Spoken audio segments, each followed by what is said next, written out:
Hello, welcome to another episode of the Blockbuster Bash Brothers. Here we are again for another year-end list.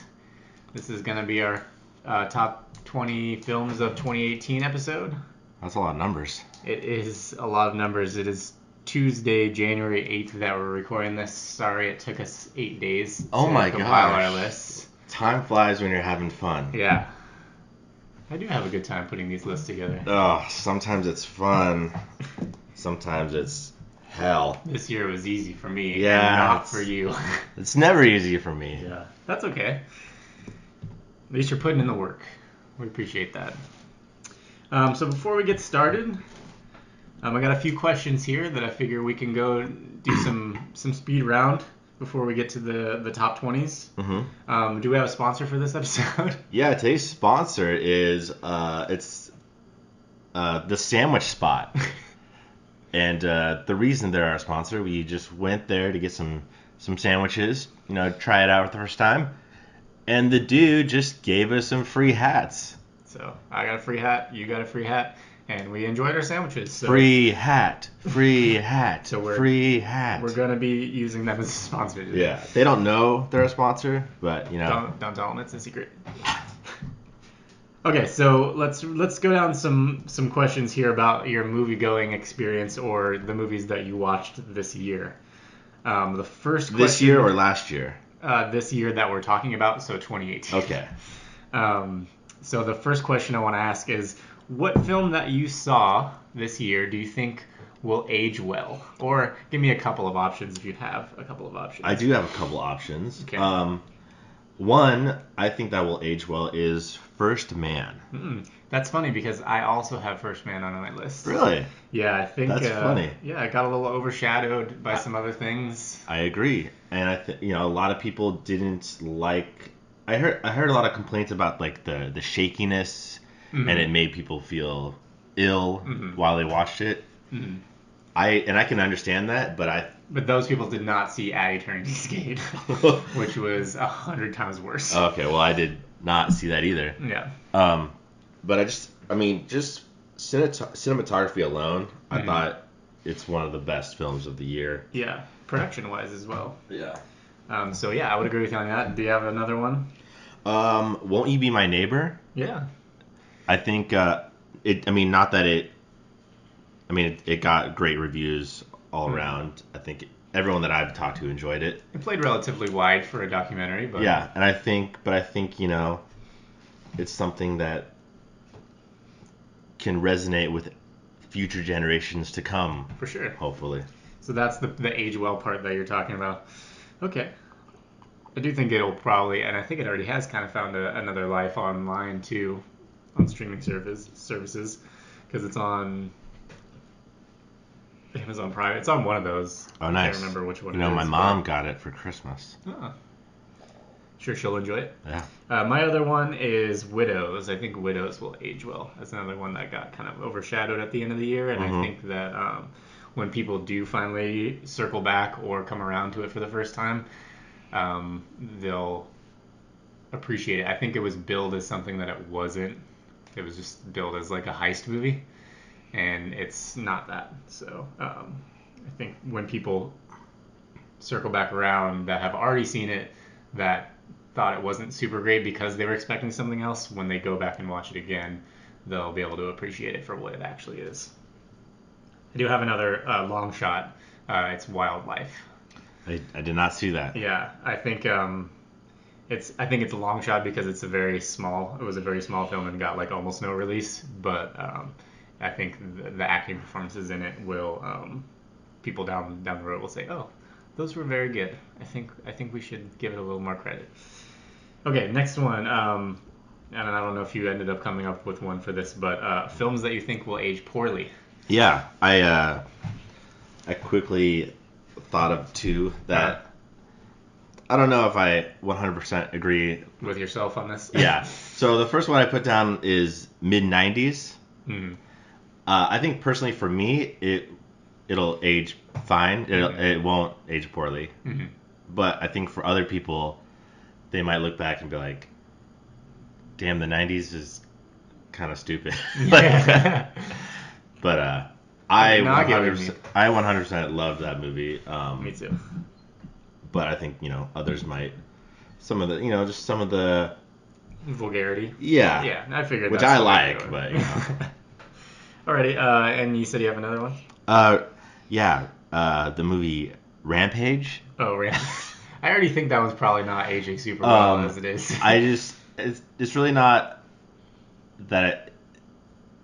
It wasn't a great movie, but also they just kind of didn't give justice to the video game Rampage. So because those games are awesome, and people are gonna go play the video game and see, oh, there's a movie about this video game, and then when they watch it, they're gonna go, that was nothing like the video game. Yes, exactly. Okay. Got it. I like that. I also have two, but one of them, I don't know if it's necessarily true. I put Ready Player One down. I just think that in the scope of Spielberg's long career and successful career, while this one got good reviews and it's relatively highly touted for being I don't know, technically sound. I think that this is still going to end up, when all's said and done, towards the bottom of the list for him. And then the other one for sure is going to be Bohemian Rhapsody. I think, basically, I think I've already stated it elsewhere, but 10 years from now, we're going to look at the nominees for the Golden Globes and see that Bohemian Rhapsody won for Best Drama, and everybody's going to go, why did that win over everything else? I agree. I 100% agree. Yeah, I think a lot of people are blinded by their love for Queen, which I love Queen. Yeah. We all love Queen. Yeah, who doesn't? But beyond the love for the music and the fact that Queen relatively is a good subject for a biopic, the biopic that lurks underneath is relatively shitty. So I think people were too blinded to see that, and 10 years from now people will change their tune a little bit. Change their tune, I like that. Yeah. Unintentional, but amazing. Your favorite movie-going experience of 2018? So mine has a tiny bit of a tiny little spoiler that in what I'm about to say, but it's nothing like. It's 2019. You should have seen all of these movies already. That's true. Go ahead. Spoil away. But it's not really that big a deal. So Vice was my favorite movie watching experience. Basically because of this one thing that happened. So in the middle of the movie there's those credits. That's the spoiler. There's credits in the middle of the movie. A fake out. Yeah. And a lady gets up and walks out because she thinks the movie is over, halfway through the movie. And it was hilarious. That's awesome. And so that right there just made the movie for me. Nice. I should have gone first because mine's not as exciting. We saw Isle of Dogs in San Francisco, and it was me and lots of friends, and we had a good meal and enjoyed the movie in the front row together. Yeah. So that was my favorite. And wasn't there a dog in the theater? I don't remember that. Was there? I think there was. Oh, okay. Watching Isle of Dogs with a dog. Yeah. With your dogs. Your DAWGs. Yep. Okay, so which film going into 2018 were you most excited for? Well, there were a few that I was really excited for, and so I'm just going to list them. Tomb Raider, Deadpool 2, and Solo.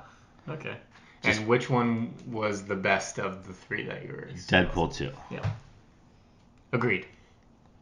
Anything else to add? I some people didn't enjoy Solo, but I really did. Yeah, I thought it was fine. Yeah. I also enjoyed Tomb Raider, but it could be better. Okay, cool. My most excited for was Vice. I had been reading about it for a couple of years and was excited that it was finally going to come out, even though it was the last week of the year. Yeah. And I knew it was going to be a long long wait. You had to wait a long time for that one. Yep. All right. Which films of the year were you most surprised by, or ones that you thought that you weren't going to like that you did? Something like that. Yeah, I got a couple. So there were two that like, I just didn't even like know what they were. I just went and saw them, which was Kin and Upgrade, and both surprised me very well. Especially Upgrade. That I highly recommend that movie. Yeah, I still haven't seen it, but it's on my list. Yeah. Ones I'll check it out, guys. Come back around Upgrade. to. Upgrade. Another one was Hereditary, because that was the first movie in a long time that actually scared me. Nice. Like, I think a lot of people are in the same boat as you. I was spooked by that one. So, good job to them. Nice. It's funny because the ones I was most surprised by were both kind of thrillers too. The first one was Searching. Oh yeah. Oh, yeah. Yeah, which I was like mostly opposed to seeing just because it was like takes place right here. Gimmicky. Yeah, it does take place right here. It seemed kind of like a gimmick, and it seemed like more horror than thriller, and so I was on the fence about it. But people wouldn't shut up about it, so I watched it. And I'm glad they didn't shut up about that one because I liked it a lot. The other one is I Think We're Alone Now, which is a little indie film that played at Sundance that didn't really get a release, but I managed to find it online about a month ago. And starring Peter Dinklage. Yeah. It's like post-apocalyptic kind of thing. Yeah. It's very good. I'd rather just say watch it rather than like go into too many details about it. I got a couple more I want to just add to this list real quick. Do. You Were Never Really Here, starring Joaquin Phoenix. I just streamed it on Amazon Prime. Yeah. And I really enjoyed it. It worked for me. Good performance. Yeah, I think it's one of his better performances of his career. We'll talk about later. I believe that one's number 41 on my list. Which is still good considering I saw 120 or something like that for the year. Yeah. And then the other one I wanted to just mention two I want to mention is Anna and the Apocalypse and Teen Titans Go to the Movies. Which, if you're a fan of that show, which I'm not, but I went and saw the movie and very surprised. Nice. All right. The films you were most disappointed by, maybe ones that you were hyped about. Yeah. And you went to the theater and there were. I have a few here. Mary Poppins Returns. I thought Emily Blunt was great. But like overall, I was disappointed in the film. I don't know. It just something about it. Just it's kind of like boring at some parts. But like the first two like adventures they go on, like I really enjoyed. But after that, like. I heard it was like repetition, kind of a lot of repetitiveness or like unnecessary plot. Like they could have very easily done one or two things and the movie would have been over like 20 minutes in, kind of thing. Yeah. I didn't see it. I don't go to see musicals anymore. Yeah. Did you ever?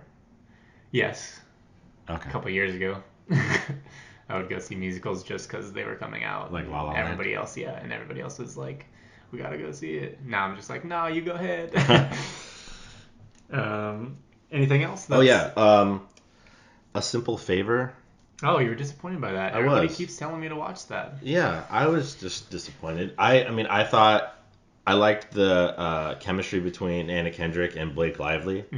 I hope they do more movies together. But just but after you've seen Mr. Right, there's no other Anna Kendrick role left, right? That's the best one. Well, I'm just kidding. That might be true, but there could still be second best ones available. Okay. And Papillon? Yeah, Papillon? Is that how you say it? Papillon? Yeah, I guess. I don't know. Yeah, that was like a 2.5 hour snooze fest. The trailer made it seem like it was super exciting. Dope. I thought it was going to be kind of like a better Shutter Island, but what? How is that? What is that? I don't understand what a better Shutter Island is. Shutter Island is awesome. I know, but I thought this movie was gonna be better. Well, that was your first mistake. That's way too much hype. All right, that's your full disappointed by list. Well, that's Well, for now. for now. I could go on. Yeah. I have a couple written down here. The first one was Mute. Oh yeah, that. Oh yeah, which big. was an unfortunate swing and a miss. Yeah, the only good thing Very about that excited for it. movie is Paul Rudd's mustache. That's it. Nothing else is. Yeah, another one that everybody was very ecstatic about that I didn't really enjoy was Roma. I understood the I understood the craft behind it, and it looked good, and I don't know. I just there was nothing for me to connect to with Nothing it, and happened. maybe it's just because I'm a white man, but I don't know. I just Well, I hope it's not because of that. yeah, no, me too. I thought some of the cinematography was really well done. And absolutely, yeah, and it's a lot like of the long takes. Yeah, and it's like a wide, highly huge scale film. You know what I mean? Like lots of extras, and obviously he's good at what he does, but there's just I don't know, it just wasn't for me. So I don't know. Yeah. And I was hyped about it because it got such good reviews, and everybody talked it up for weeks before I saw it.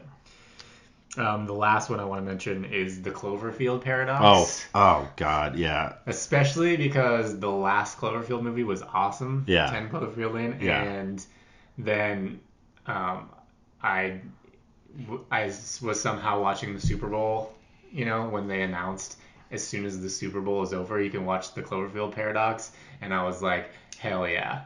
Like, I don't want to be watching this right now. And the fact that you're going to reward me with something afterwards, that's the best. And then so are you going to watch every Super Bowl from now on? Just in case there's no, not anymore. Cloverfield Paradox sucked. Yeah. Yeah, that's too bad, man. That was too bad. Yeah. Yeah, 10 Cloverfield Lane is fucking dope. Yeah, it's awesome. Pardon my French. Your French is pardoned because it's true. All right, you ready to get into it? Yeah, I might just make one last change on here. Well, you can mention your number 21 if you want. You know what I mean? No, because if I mention 21, then I got to mention like 21. Well, I'm gonna mention my 21. So I don't have that all lined up, so okay. I'm not gonna. I lined mine up in advance because I knew a lot of yours were gonna be like around my like 40 to 60 range. So like ones that I liked but wouldn't include. Oh wow, yeah, you got. Yeah, so damn. I'm ready here. I wanted you to know when you really liked a movie that it was just kind of whatever for me. Okay. All right. You want to start off? Sure. I'm gonna just mention now what I'm gonna bump off the list. Okay. So at 20, which I'm bumping off, was Teen Titans Go to the movie. Mm-hmm. I saw that floating around at the bottom of your list. And I figured when you mentioned it on surprises that you had bumped it from the list. Yeah. I really enjoyed it. It was a lot of fun. Mm-hmm. But it is a movie from a cartoon show that I don't watch, so I'm not invested into it. You don't feel obligated to mention it. Yeah, I got it. And then but I do feel obligated to mention this one, especially since you didn't like it. Oh yeah. It's Crazy Rich Asians. Uh-huh. Is that off your list now, or is that number 20? That's number 20. Okay, gotcha. The only spot I would be okay with you adding it to. Okay. Yeah. I thought it was a very beautiful film. Sometimes that's all you need is just nice things to look at in a movie. And because that's what movies are. They're visual arts. Say what you want about it. I'll talk about it afterwards. Yeah. But as far as romantic comedies go, I see a good amount of them, and they're never really that great, Mm-hmm. When was the last great romantic comedy? Jerry Maguire, probably. This year, Juliet Naked. I enjoyed that, but I thought it wasn't that great. Oh, okay. There's probably another one or two on my list here, but please continue. And it's also, it's just nice to see, a bunch of Asian people go out and make a movie that does well. Oh yeah, good for them. Hey, I'm all for inclusion, and I'm a quarter Filipino. It's there you go. To preface the things that I don't like about Crazy Rich Asians, I'm not against this movie, you know what I mean? Like existing or anything like that. I like that this kind of thing is finding an audience and that it will continue to get films made by like some of the people involved. I didn't necessarily like the lead performances, but a lot of the people around this movie, I enjoy their work, and I'm glad that they'll continue to be able to make high quality movies, you know, in the future. But I think one, Crazy Rich Asians benefited from an August release when there was nothing else out, and this had like a built-in audience already that wanted something like this. Because it was so a book. There's a lot of hype. Yeah, it was based on a book that my mom reads. I'm just kidding. She actually didn't finish it. She said she hated it and she stopped reading it. I think that because of the release date that it got, the August release date, people were looking for something to go see. There wasn't really anything in this realm, you know what I mean, in this genre, or just for adults to go see at the time. Like the big thing that was out at the time was Christopher Robin, and that was it. Oh wait, like, when you said Christopher Robin, I thought you meant Robin Hood. Oh yeah, no. Which I didn't see either of those, but. Yeah, well, Christopher Robin was fine, but it's like people were looking for something to see, and August was just a trash month this year, so it was, you know, perfect time for it.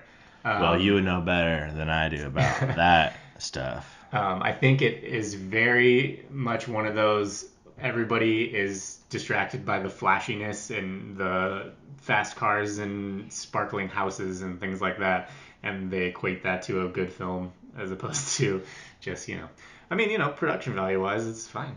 It looks good, but yeah. I don't know. I couldn't make it all the way through it. I didn't find it compelling in any way. But I'm glad that you did, and I'm glad that so many other people did.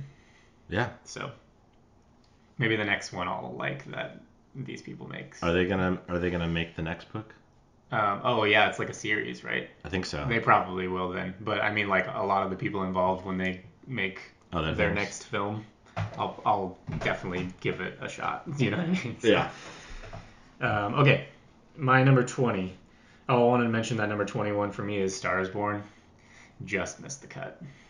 Because it was in a battle for the number 20 spot with Black Klansman. Okay. Which is what I have at number 20. Nice. I just, you know, I like Star is Born. I like Black Klansman. I think they both had great acting performances. Mm-hmm.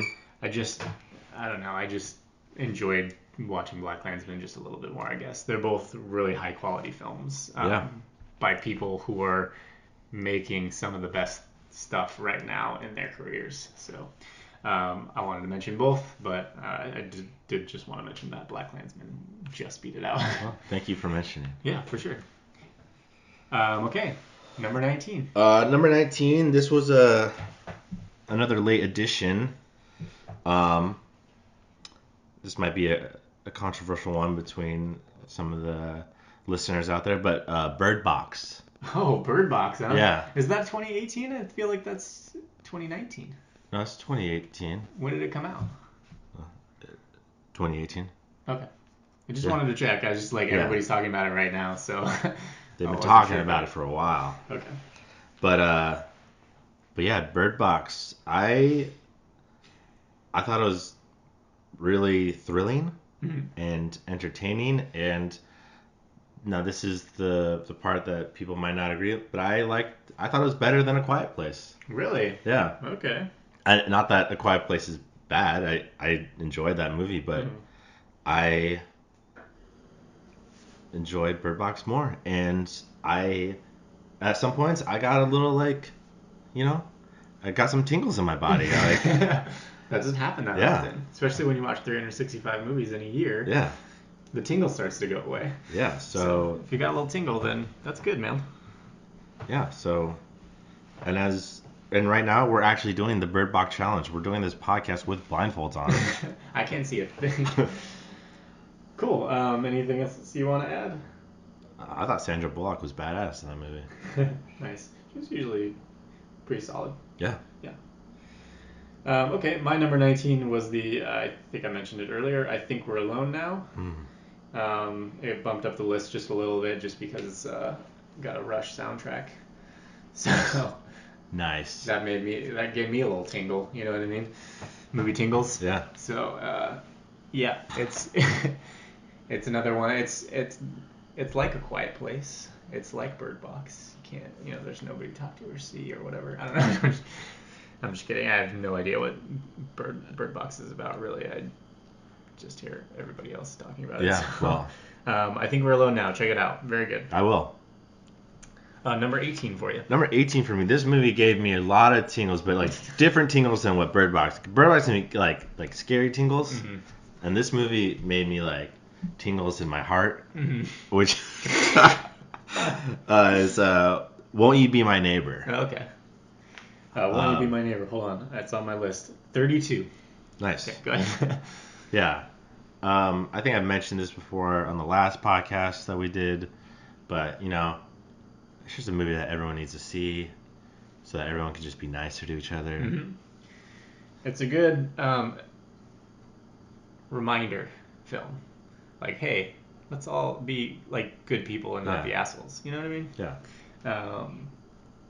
Yeah, I mean, I would have liked to have been able to include it on my list, but it's just there's just too many on here. Yeah. I thought there were a lot of good documentaries that came out this year. It was a good year for documentaries, and there is a couple of documentaries on my list, and we'll get to those. But like that's the thing too is, if I have 3 or 4 documentaries that I really like, it's probably only a couple of them are probably going to be included in my top 20 because I don't watch that many of them, and I watch a lot of narrative films, so it's just going to be.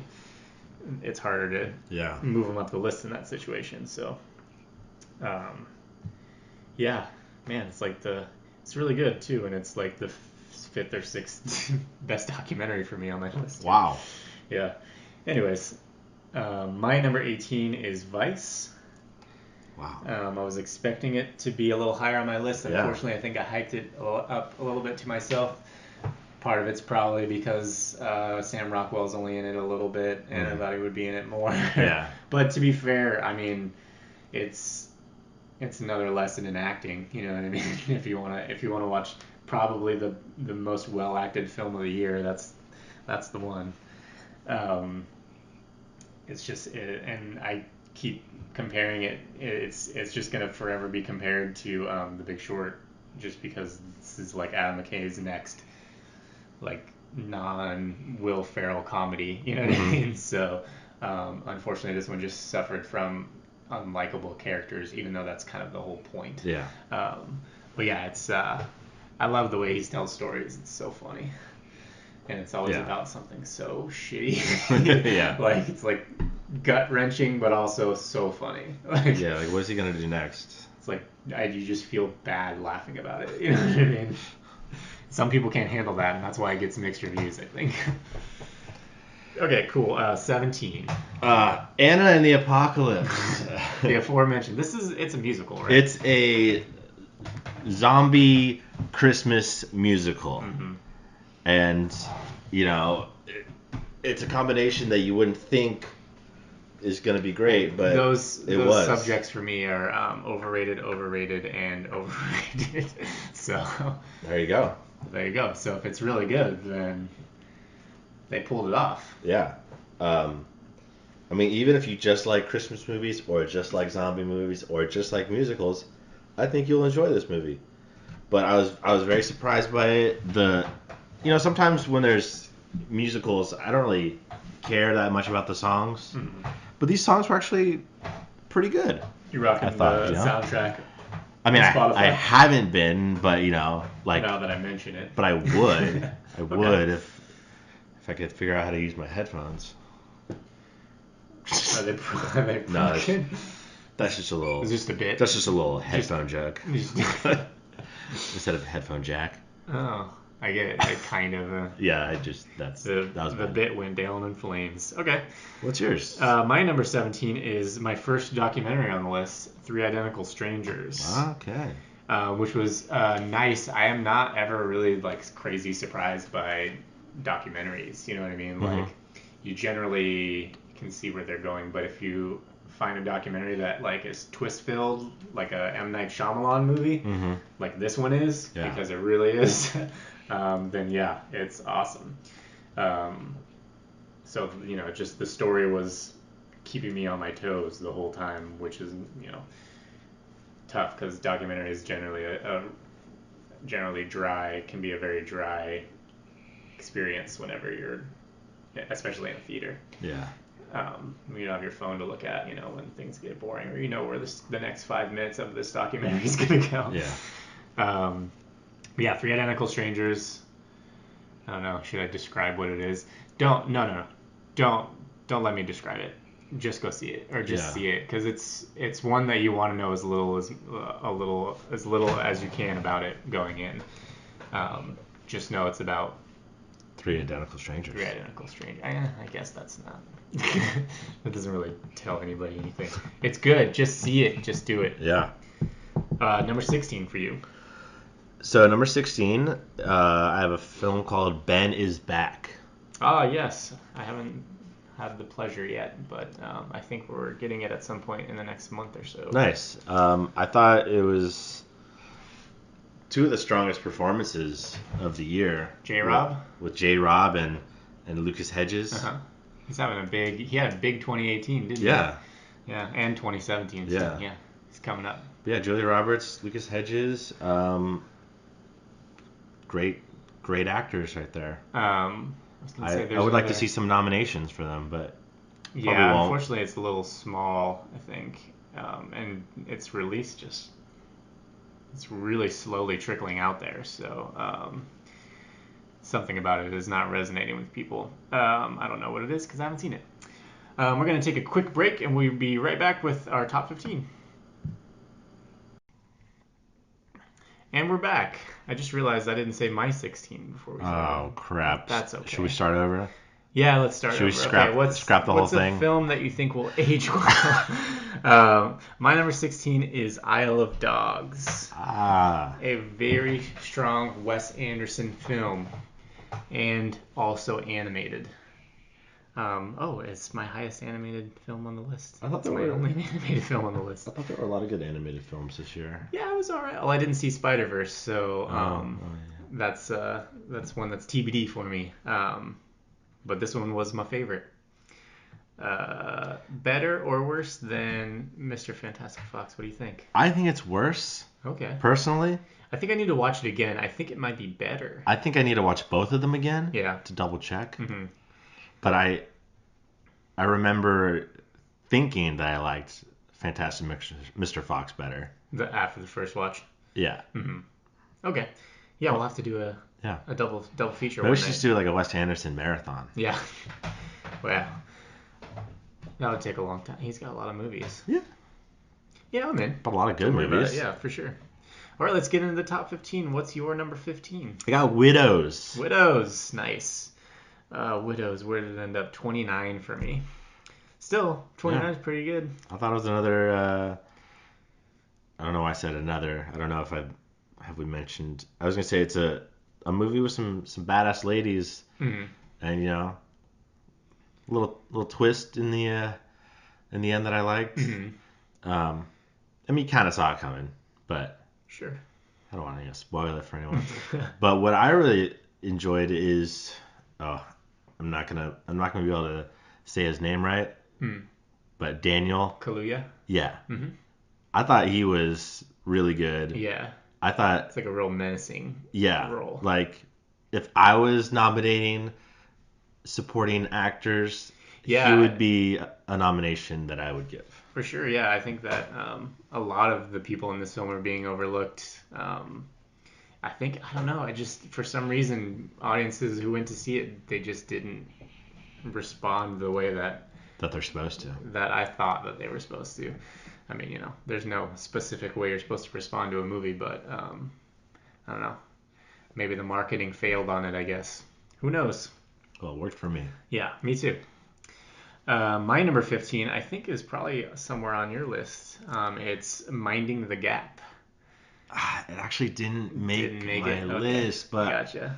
I did really enjoy it. Yeah, it's really good. Another doc on my list. Yeah. I started watching it like 6 months ago, like the first 20 or 30 minutes, and I got interrupted, and I wasn't planning on coming back around to it, but it was the last day of the year, and I was sitting doing nothing. And I was like, you know what? I'll just finish that. I'm already like 20 minutes in. It's only like an hour and a half. Yeah. Like, I'll just power through it. And I'm glad that I did.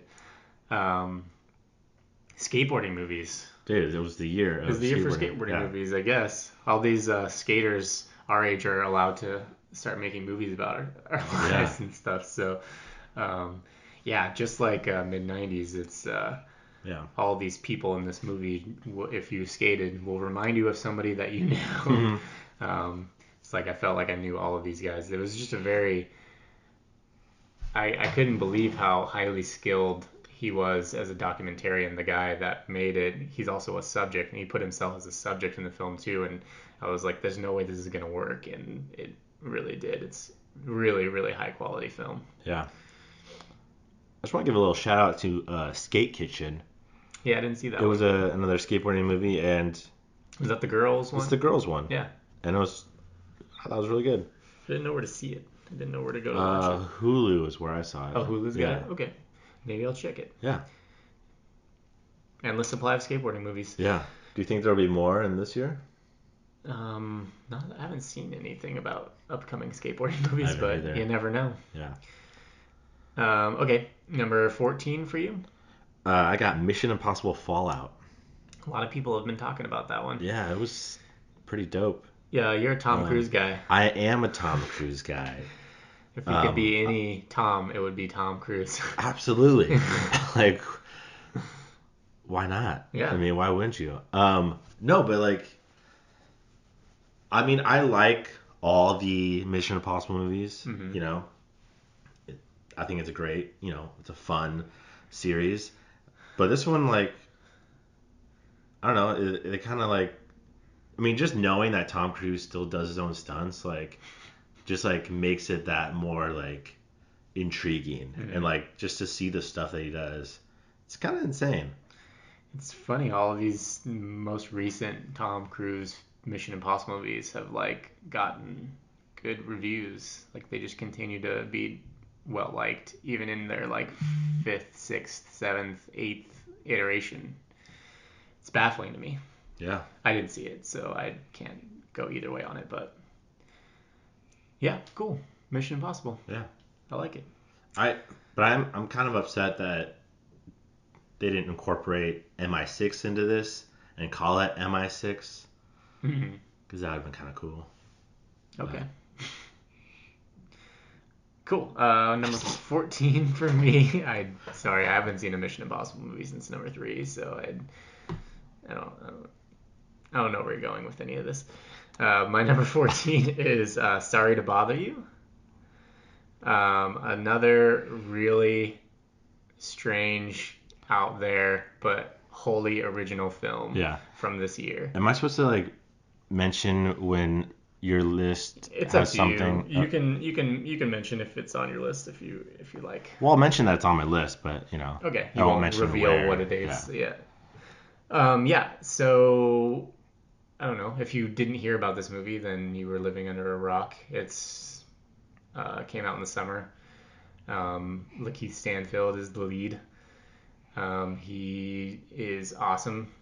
He really is selling himself as the leading man, and this is just so strange and out there, but like, I don't know. It's probably the most original thing. Like it's sci-fi in weird ways, and like it's got this weird twist that like nobody would ever see coming. And, I sure didn't. Yeah, it got me by surprise.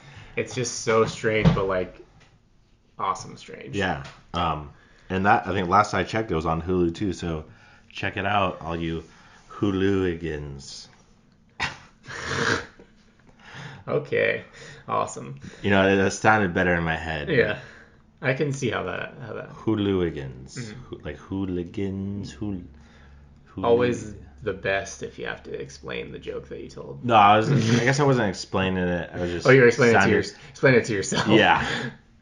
Okay, number 13 for you. Searching. Oh, nice. Yeah. Just outside 23 for me. Yeah, I mean, there. For those who don't know, it basically just takes place on a computer, monitor. Yeah. But it's like when the Blair Witch Project came out and everybody was like gaga over found footage. Yeah. It's probably gonna spur like 100 other movies that are from this perspective, and we're all gonna hate it. But the first one is always the one that's like, oh, that was an original cool idea. I feel like haven't they already done a couple like horror movies like this? I think not all from this like the digital perspective. Okay. I think, but I think this is kind of the next thing. You know what I mean? So like found footage is finally dying. Yeah. And so this is probably the next thing to take over. And unfortunately, it's probably going to be lame in a few years. But this one at least started it off on the right foot, and it's a interesting concept for a film or a couple of films. Mm-hmm.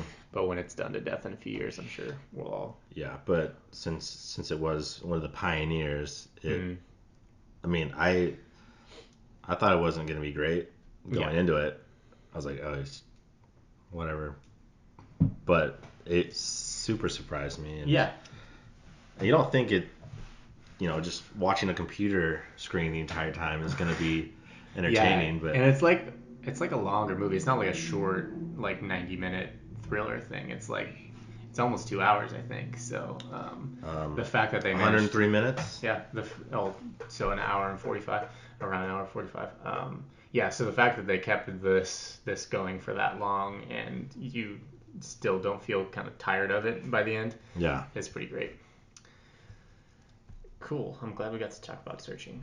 My number 13 is Leave No Trace.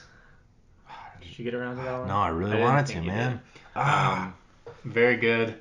I think we talked about it when we did our halfway through the year podcast. I think we also talked about Three Identical Strangers. But that says something if it's still kind of floating around in my brain this late in or into the next year, you know what I mean? So it's Ben Foster is killing it again. Man, I love Ben Foster, man. He's so sick. It's so cool because it's like another awesome role. If I had my way, he'd be nominated for things, and yet he has almost no lines in the whole movie. He's like basically unapproachable person kind of the whole movie, and it's him and his daughter who is I can't remember her name. Forgive me for not remembering her name because she's also very good. Another awards-worthy performance, I would say. Thomasin McKenzie, that's her name. Nice pull. I didn't look it up, I promise. So definitely check it out. It's about them trying to basically kind of live off the grid. He's like a war veteran. I guess he's a veteran, and he is like PTSD and can't cope with society basically, and so him and his daughter are kind of just living that way, like off the grid in the woods basically, and how that's almost an impossible thing to traverse these days. So awesome movie. How would you compare it to Captain Fantastic? Better.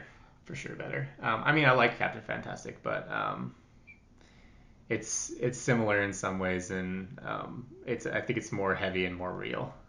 This one is.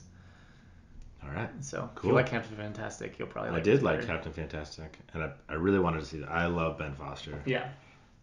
Always doing awesome work. Yeah. All right, number 12. Number 12, I got Blind Spotting. Blind Spotting. Yeah. I have that on my list. It's coming up. Ooh. Mm-hmm. Should we wait till? No, we can talk about it now. Okay. I'll just mention. I'm just gonna mention it's my number 7. All right. A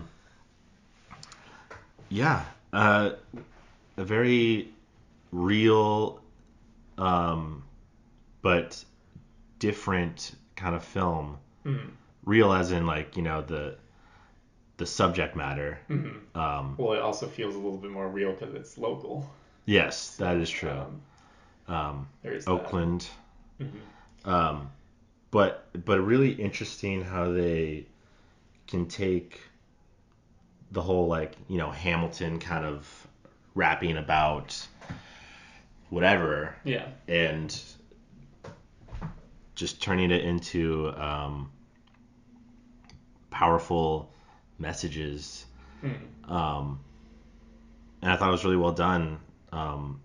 It's kind of a hard movie to put your finger on. You know what I mean? Like how to describe it, because it's like a lot of other movies in its message of race inequality and like kind of living in a suburban ghetto kind of thing, like where it's this weird mix of all kinds of different people, and yet there's still like these dividing lines, but ones that you don't necessarily see every day, but are just kind of in the undercurrent of everything that's going on.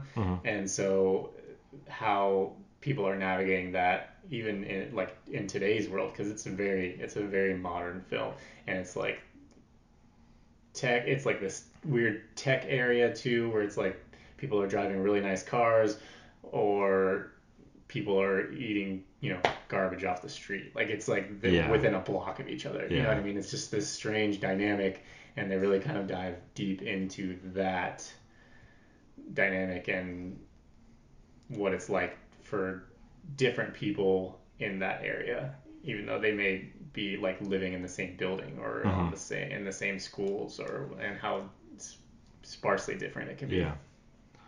Yeah, Blind Spotting, real good. I thought, I mean, if I was nominating, like I would have nominated it for. I thought it was like one of the more original screenplays. Yeah, for sure. This and Sorry to Bother You, like for real. Yeah.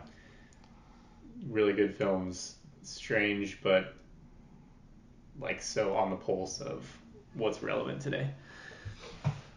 Cool. That was your 12, you said? Yeah. What's your 12? My 12 is Annihilation, which I haven't watched again yet. I do want to watch it again, but it came out in like February or something like that, and it still got me like a little wound up in the head about it, because it's like such hard sci-fi in places that it's like you don't really know what's going on or how to conceive of like what they're trying to say or what's happening.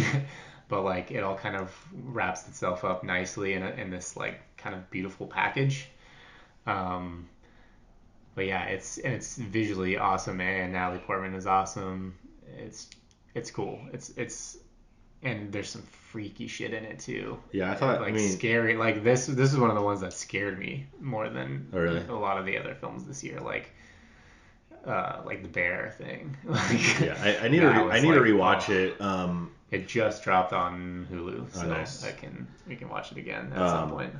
Yeah, I thought visually it was really well done. Yeah. And yeah, those creatures. I want more of those creatures. Normally this kind of movie is like, I don't want to see a sequel kind of made of this kind of thing, but I feel like there's more that could be expanded or pulled out of this like world that he built kind of thing. You know what I mean? So I don't want it to go down like a Cloverfield thing, a Cloverfield path, but unless the second one is better, is 10 Cloverfield Lane. So yeah, it's awesome, and it's a head scratcher, but it's something I gotta watch it again. I can't even talk about anything else about it because I just have to see it again. It's like been a year since I saw it now. All right, nice. Number 11. Number 11 for me, I got Deadpool 2. Okay, Deadpool 2. Yeah. Deadpool 2. 43 for me. Wow, I'm surprised it even made your. No, I liked your it. Top 43.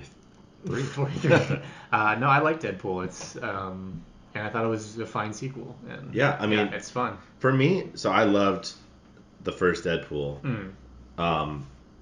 And this film, I'm not sure if it's almost as good, just as good, or a little bit better than the first one for me personally. I think the first one set the bar so high that it makes it almost impossible for a film to reach its bar. But I thought it did, and I was thoroughly enjoyable the entire way. For me, I thought it was just kind of more of the same, which isn't a bad thing. Yeah. Like, it's, the original Deadpool was super funny and a nice twist on, and, like, new life in the superhero genre situation. And, I mean, I wasn't expecting, like, something amazing from the sequel, you know what I mean? But I think more of the same is exactly what people wanted. And so that's why I think that a lot of people think the second one is just as good as the first. So don't fix it if it ain't broke. Yeah, and generally that's the problem. Like they think that the first one is so good that there's nothing broke with it and they can just do the same and it's just boring. But in this situation, it was right to do it the same. What's your 11? My 11 is The Sisters Brothers. Nice. It's a nice Western. Yeah. I like a nice Western. Oh, I mean, it's not really a nice Western, but it's... but it was... It's funny, and it's got people that I love to watch their movies in, and if you put anything in the West, I'll watch it and probably enjoy it. And, yeah. Do you brush your teeth differently now? No, but I love that. Like, it's so funny. Yeah. The whole toothbrush situation in that movie is hilarious. Yeah. It was a nice little touch.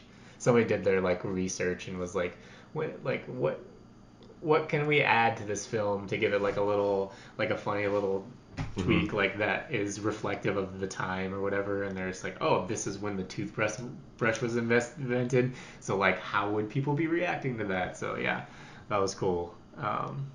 A weird way to make this like odd, not necessarily historically accurate Western more historically accurate, I guess. But yeah, it's a cool movie. Yeah. It's just a fun watch, I thought. Yeah. It's a little it's pretty violent in spots, so don't go in expecting just a straight comedy, but it's good. I like it. It is good. I liked it too. Number 10, we're in the top 10. Oh, top 10. Here we go. Oof. Number 10. Who just made the cut? A Star is Born. I knew it was coming.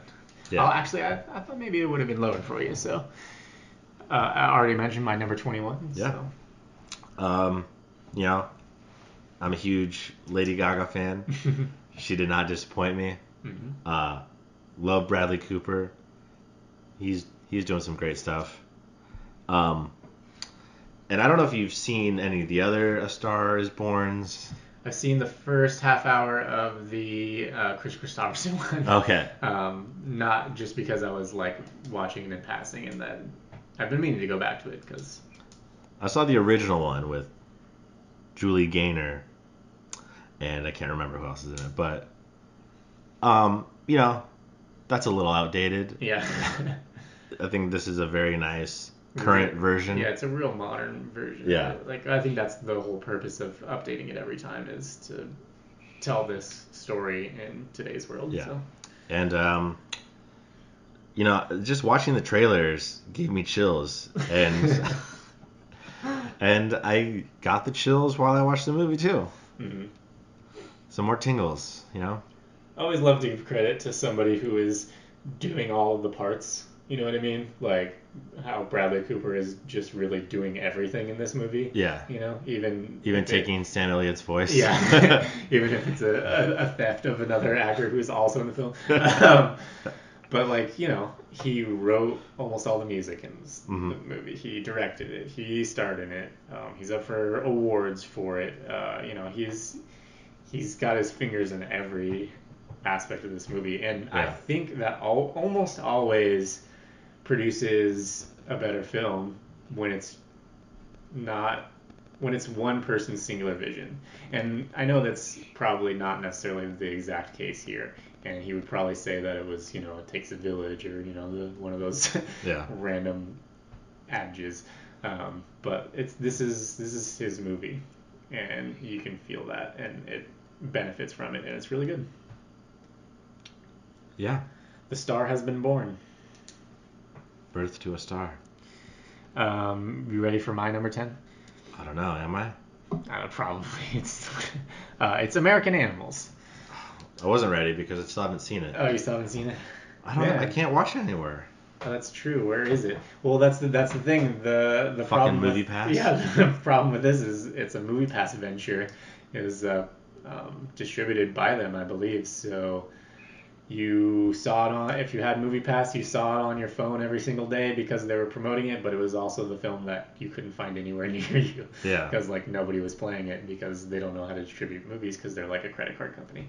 Yeah, Movie Pass was once the greatest thing, and then it became the worst thing.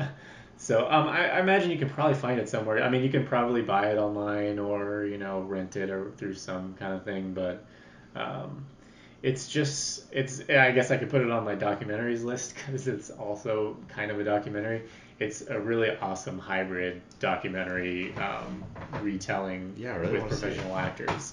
And I didn't know that going in, and so it was like this awesome revelation of, oh, cool, they're telling the story in a completely different way from something that I've ever seen. So that was nice, and I love heist movies too. So boom, yeah, put it on the board. You know what I mean? Yeah, I did. Top 10. Where's Den of Thieves on your list? No, I'm just kidding. Not in the 60 that I wrote down. Yeah. Cool. Number 9. Number nine. Let me open my phone. Just went blank. Borg vs. McEnroe. Oh, I knew you really liked that movie. Yeah, I really did. Uh-huh. Did you get a chance? I did see it. It's not on my list, but I would say that it's on my positive side, not my negative side. Yeah. I couldn't really connect with it as much as it seemed like you did, but you also saw it on the big screen with an audience too, right? Yeah. And I watched like the first 30 minutes like without subtitles by accident, and then went back and watched the whole thing with subtitles. So it's a little monotonous at the beginning for me too. So. Yeah, you know, I'm a big tennis guy, you know. Yeah.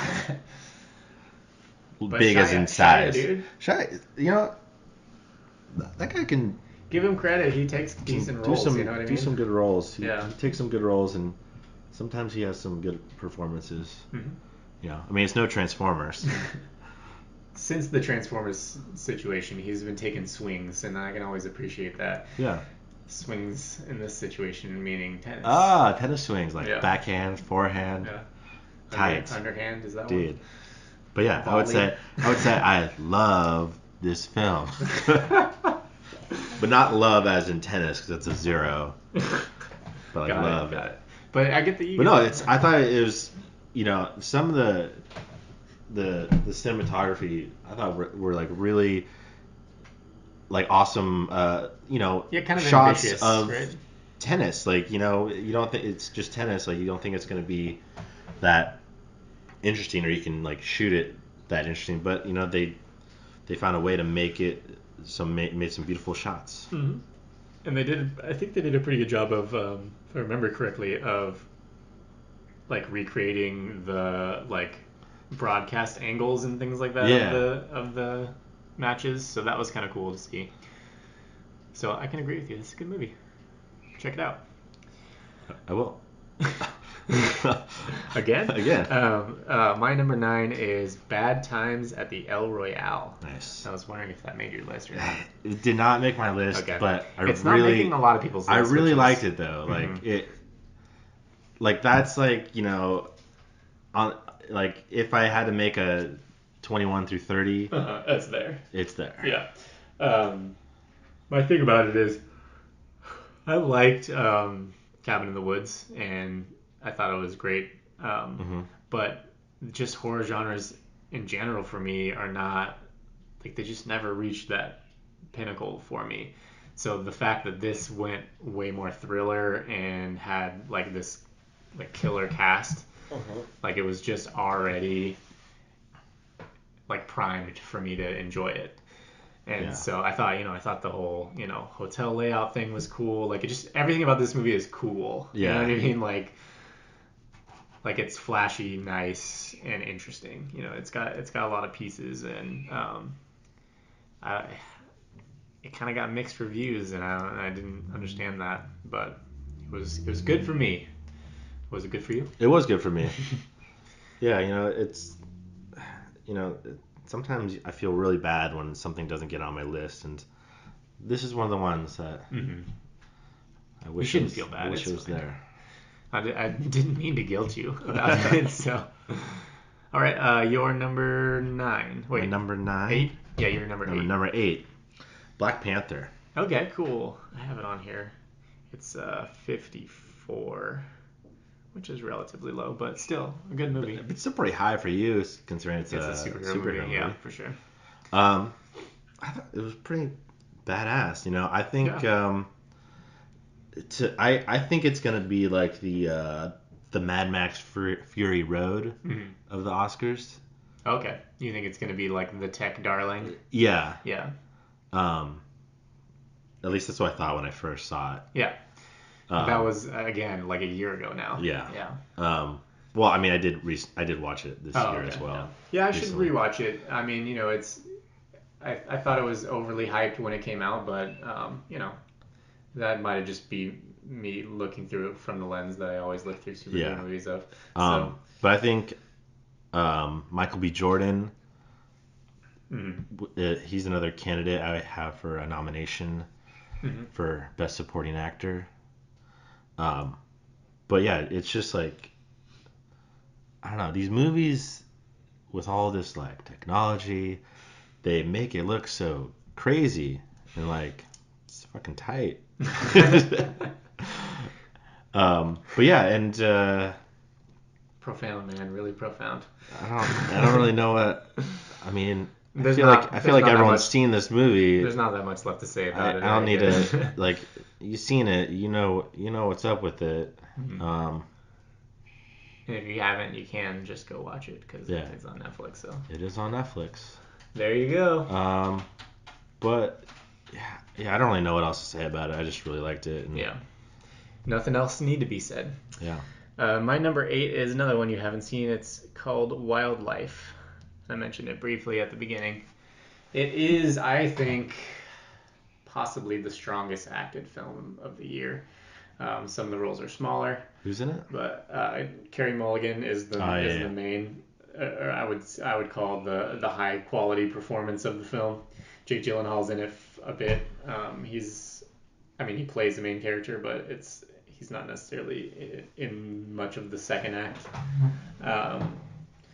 But it's just, I don't know, it's small, and it's one of these movies that it seems like there's going to be something that just really throws you at the end, like a twist, like somebody dies, or all of this is building towards something, but what it's actually building toward is something that's more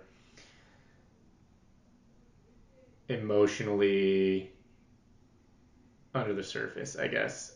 It's more about family dynamics, and it's not, and like relationships, than it is about like trying to make you cry or excited or something like that.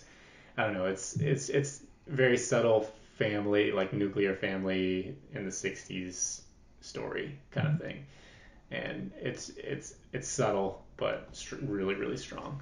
So it's hard to describe. I'm having a hard time, but it's good. I liked it a lot, and the acting performances are definitely the standout.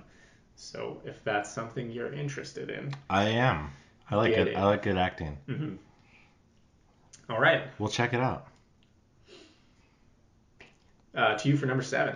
Number 7, Thoroughbreds. Thoroughbreds. That was one that I was disappointed that I couldn't include on my list. Number 24 for me. Yeah, I thought that was a nice little creepy film with, these two lead actresses that are up and coming. Mm-hmm. Olivia Cook and I always forget the other one's name. You had it queued up and you forgot it, didn't you? Anya Taylor-Joy. Uh-huh. It's like I can never remember if it's Joy Taylor whatever. Yeah. It's like 3 first names kind of thing. Yeah. Yeah. I get it.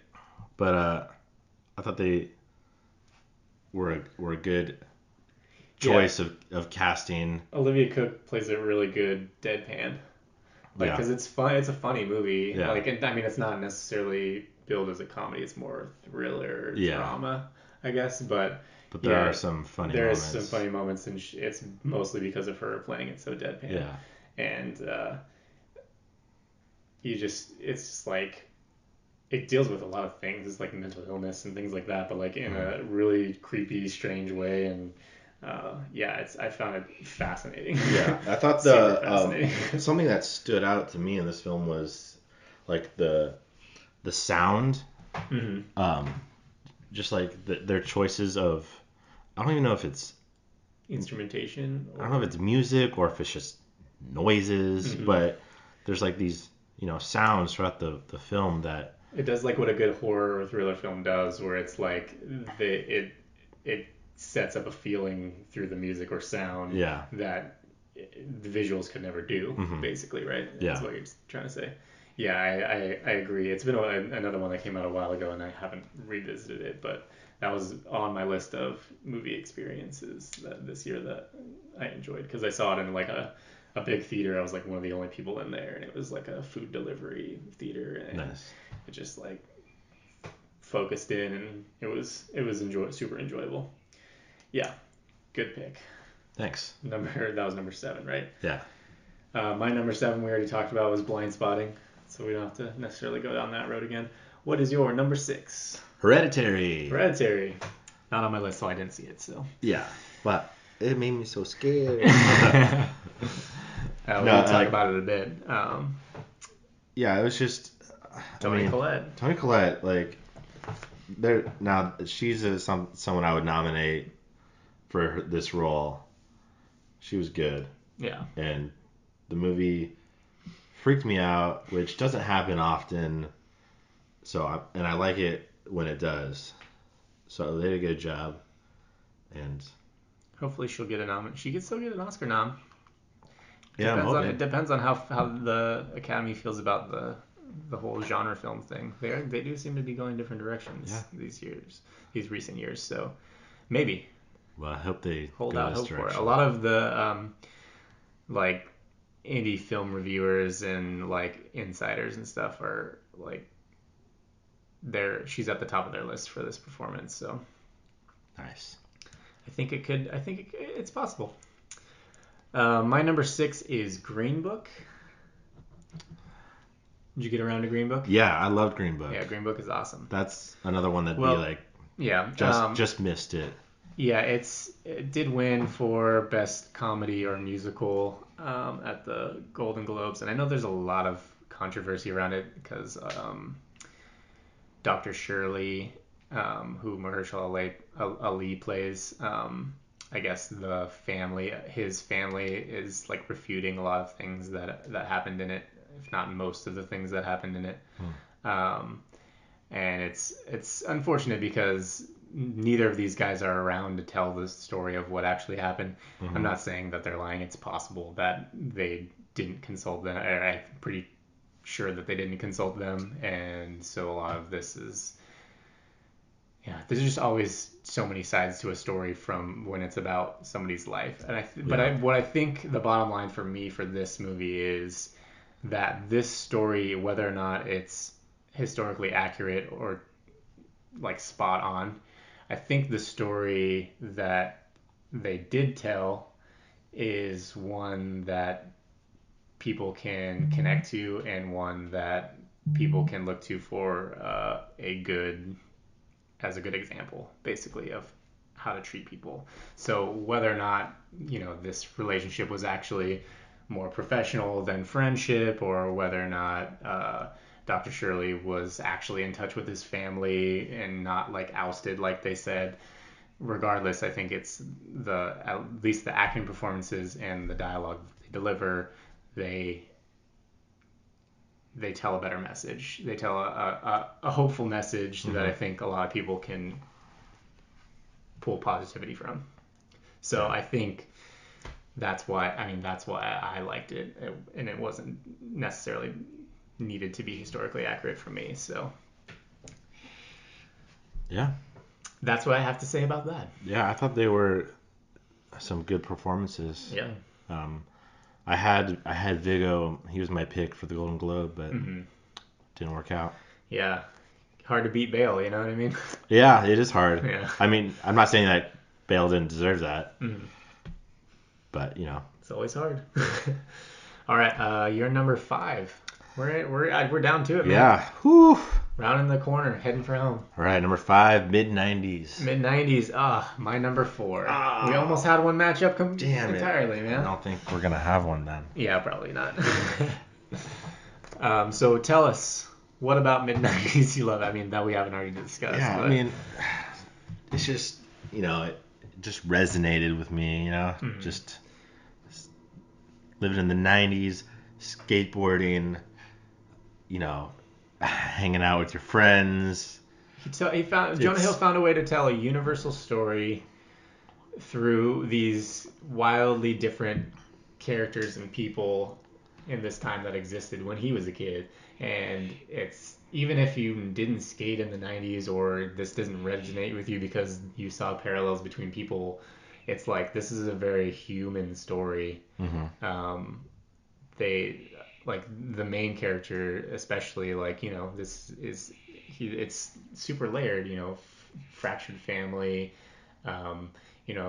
finding your place in a community, Mm-hmm. basically, that kind of thing. It's, there's a lot here for everybody, even though it's in this, like, very blunt and a package that doesn't pull any punches, basically, you know what I mean? And whether that be language-wise or actions, it's just, there's more to this than skateboarding, so it's a good character study. But for those who do skateboard, it's kind of like, do you remember when you landed your first ollie? Yeah, there's some real personal stuff here that you can connect with if you were a part of this kind of community. So yeah, I mean, my skateboarding days weren't as hardcore as some of these kids. Well, yeah, were. This is in an area that's more impoverished and impacted, like that in that way. I mean, most of the people I skated with weren't, living on the streets or had both parents around, or we come from a more affluent area. Yeah, my mom would tell me to wear my helmet. But it was a rebellious time and a lot of rebellious people in this age, so it translates across communities for that reason. So yeah, mid-90s, awesome, good movie. Yeah. My number 5, Hearts Beat Loud, which you finally got around to, right? I did. The other day. Yeah, I loved it. It's, and I know this is what he said about it specifically. It's a movie to help you escape from how shitty things can be. It's really just like a positive story, and good music, funny. Nick Offerman is always awesome. Mm-hmm. There's a lot of highly talented people in this movie too. Toni Collette again. Toni Collette. And then you get who else is in it? Ted Danson. Oh yeah, Ted. That's who I was thinking of.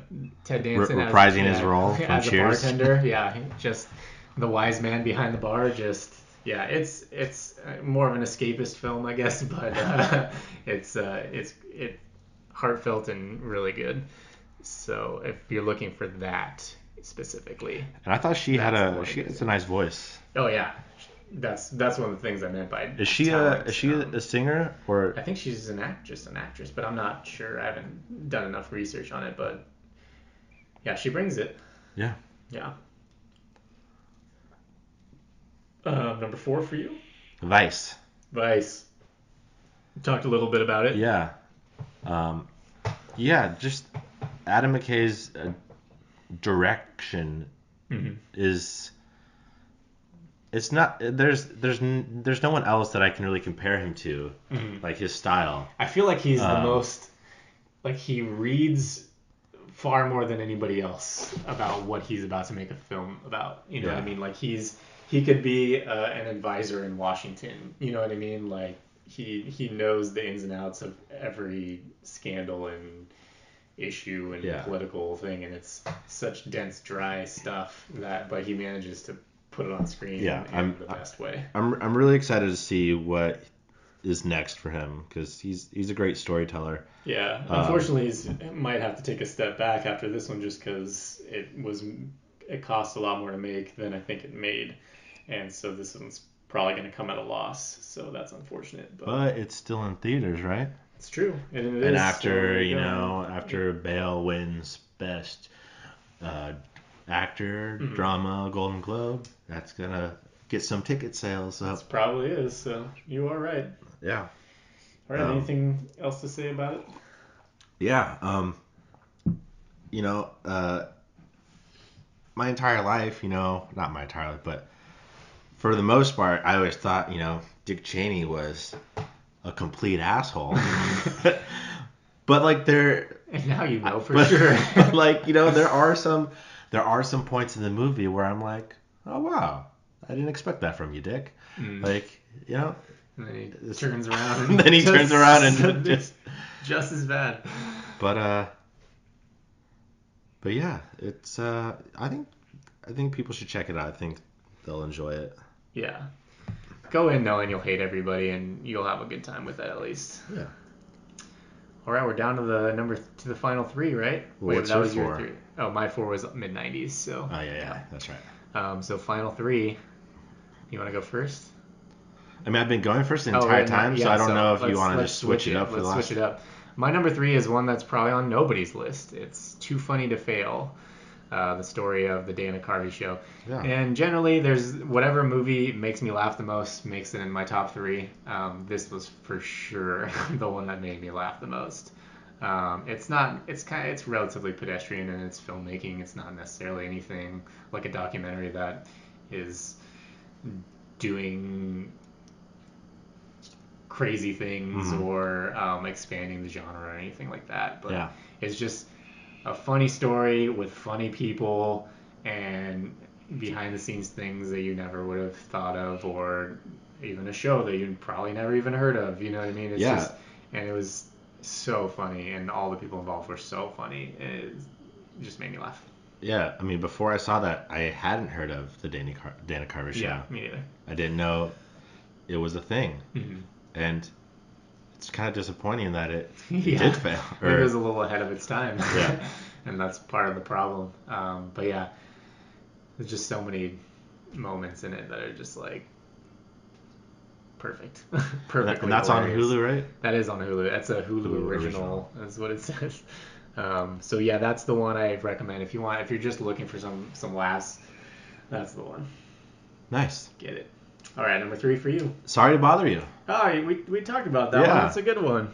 Number 14 for me. Number 3 for you. Yeah, I mean, just the twist at the end that shook me. Yeah. No, I was I love it when a film just throws a Hail Mary like that. Yeah, and they just went for it. And I wish more movies did that kind of thing and just said F it. Yeah, I mean, maybe this will be a way for other people to go, hey, you know what? I could make a swing like that and just go for it rather than, making the third movie in a series or, converting a book that, a bunch of teenagers are reading or something like that. Like, just go for something original and wild. Like, just give it a shot. Yeah. Yeah, you miss 100% of the shots you don't take. Michael Scott. Wayne Gretzky. All right, number 2. I think that my 1 and 2 aren't going to be on your list, but we'll see. Yeah, well, I know mine aren't on yours. Yeah, probably. My number 2 is The Ballad of Buster Scruggs. I love the Coen brothers. I love westerns. Mm-hmm. I didn't realize that this is what I was getting because generally anthology films kind of bore me, but I didn't realize it was going to be 6 westerns, and they were all going to be hilarious or awesome. So it's not necessarily any one thing about it that it's like, oh, that's why it's an amazing film. It's just like, just wheelhouse, a wheelhouse one for me. Like this, they knew I was gonna tee it up. So yeah. Overall, I enjoyed that, but like the first 2 stories I really liked, and then the Tom Waits one Mm-hmm. I really liked. And then the other ones were kind of like whatever for me. Mm. I did like the endings of like the paraplegic guy Mm-hmm. and the like the wagon trail one. The girl who got rattled. Yeah. That's what it's called. And then the very last one though, I was just like, Really? I wasn't into it. Oh, okay. Yeah. Yeah. I mean, at that point you were like, oh, I'm 5 or 6 movies deep. You know what I mean? So I get it. Yeah. I just feel like I love that they have like they say so much, but like it may be like this wild, awesome revelation that you're having with it, but like it may just be they're just spouting nonsense kind of thing. You know what I mean? Like there's 100 different interpretations from what you get from a scene that they do, Mm-hmm. and they'll never tell you what they meant by it. You know what I mean? But you take what you want from Mm-hmm. it, and it's either poignant or nonsense. But I don't know, something about that I love. Like their writing is just like they make movies. It's like Seinfeld for movies. It's like Yeah. it's like a movie about nothing, or is it a movie about everything? You know what I mean? So that's I don't know. That's just I love it. Buster Scruggs, number 2. Number 2 for you. And for you? Oh, Avengers: Infinity War. Okay. You knew it was coming. Didn't necessarily. What? But, number 50 for me. Wow. I'm Yeah. surprised it's Just that high. Just ahead of Ant-Man and Black Panther and Bohemian Rhapsody. All right. Well, yeah, I love. It's all your favorite characters. It's all in one movie. It's true. It's what it is. It's true. You know? But like, I get it. yeah, and they do things that made me sad and made me get tingles. And you don't always get that in a superhero movie. Yeah, it's like you threw a party and all of your friends came. Yeah, and then half of them left. And then half of them died at your party. Or maybe not died, I don't know. Half of them, it's possible that they died at your party. Yeah. So yeah, no, I get it. And a lot of people really like that movie, and it was surprisingly not a mess for how many people they had to include and what they didn't include. That is surprising. And if you're trying to go to the movies and have fun, go for it, man. That's what I'm always trying to do. Yeah, I can get behind it. Don't worry about it. It's all good. Even bought this one on Blu-ray. Oh, nice. Any good extras? I haven't looked yet. Man, you must love that movie. All right, number 1s. Here well, we I are. was too busy watching movies this year to be looking at That's true. bonus features. But now you have. Now I have all the time in the world. Yeah, it's weird, huh? Yeah, it's like you're like. I don't really like 2019 so far because of it. Because you feel like you're wasting your time all the time. Yeah. Yeah. No, I totally understand what you mean. Yeah. It's like I know what I could be doing with this time, and I'm not doing it. Yeah. And it's fun for the first couple of days where it's like a relief, and then after that you're like, I'm wasting my life. Yeah. I get it. I don't feel well. All right, I'll start with Mr. Stark. I don't feel so good. I'll start with my number 1. My number 1 is 8th Grade. Yeah. A film for everybody. I think everybody should see this movie. Yeah. Was 8th Grade good for you? Probably not. For me? Yeah. No, I loved it. Okay, that's another one that just on the cusp of the. For sure. No, I meant like 8th grade, like in the real 8th grade. Oh no, it was terrible. Yeah, that's what I meant. Was 8th grade good for you? Probably not. Go watch this movie. Yeah, middle school was like the worst time of my life. Besides right now. Besides post 365 movie challenge. Yeah, so it just I don't understand how this movie got made like so perfectly.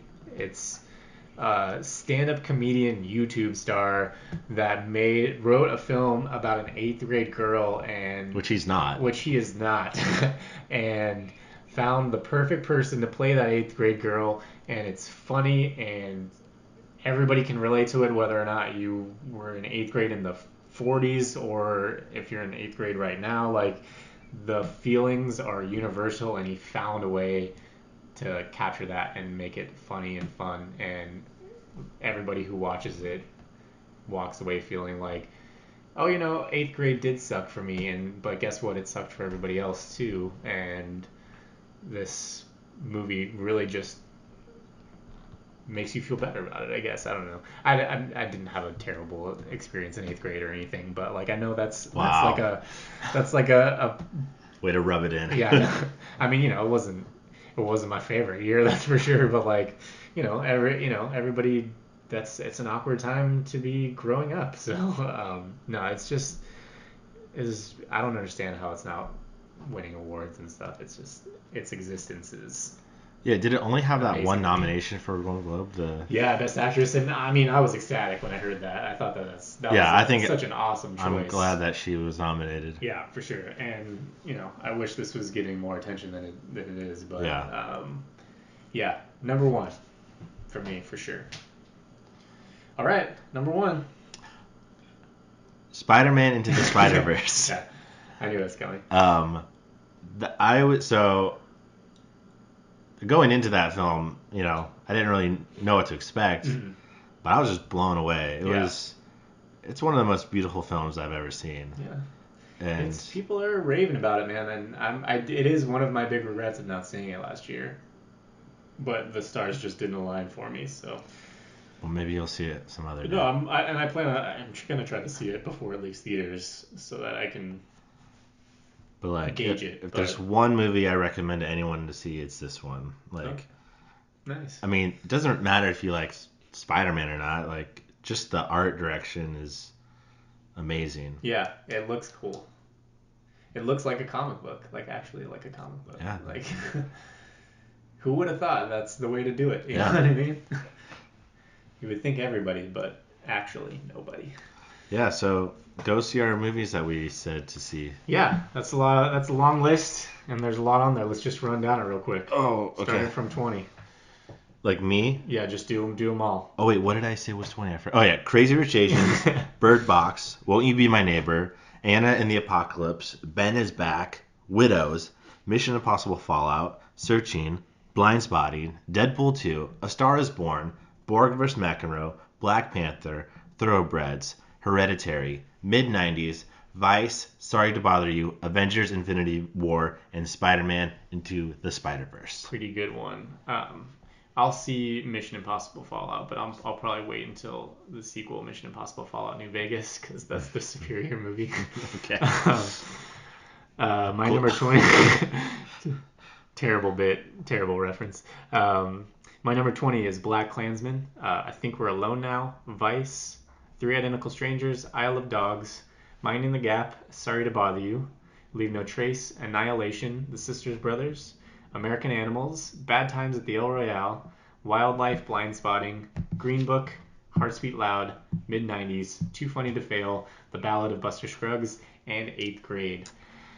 There it is. Alrighty, and thank you again for listening. This was a long one, but that's the point. Yeah. Anything you want to close 2018 with? What are you looking forward to in 2019? 2019? I thought about looking up some movies that I'm excited for. The one that I can think of off the top of my head is Jojo Rabbit. Which is the Taika Waititi, oh yeah, definitely. Yeah, Sam Rockwell film. It's gonna be good. I got a few that I'm not looking forward to. Oh yeah, please. Not looking forward to A Dog's Way Home. Yeah, neither am I. Breakthrough. Yeah. Run the Race. The Kid That Would Be King. Just to name a few. Yeah, in case you're wondering, it's January. Yeah. So this is where all the movies go. This is called the dumping ground. So get ready to see some dumps early on in the year. Yeah. There's some good stuff from last year though. So yeah. So just don't go to the movies. Just stay home. You can watch a couple of the nominated stuff if you do really have to go to the theater, but just stay home and watch these movies that we recommended. Yeah, Hulu and Netflix has a few. We mentioned Hulu so many times. You could watch. They should be a sponsor. They should sponsor us. Yeah, you could watch half of our list on Hulu right now. Yeah. Just go do it. All right, thanks again for joining, And we will see you guys next year. Next year? I mean, this year. Wait, no, it'll probably be next year when we do our 2019 list. Well, I'm sure we should probably do a podcast before. We probably should, but you never know. Maybe we'll do a bottom 10 podcast. Oh, maybe. In the near future. I just don't watch enough bad movies anymore because I can sniff them out ahead of time. Well. Alrighty. All right. We'll see you guys next time. Have a good one. Adios.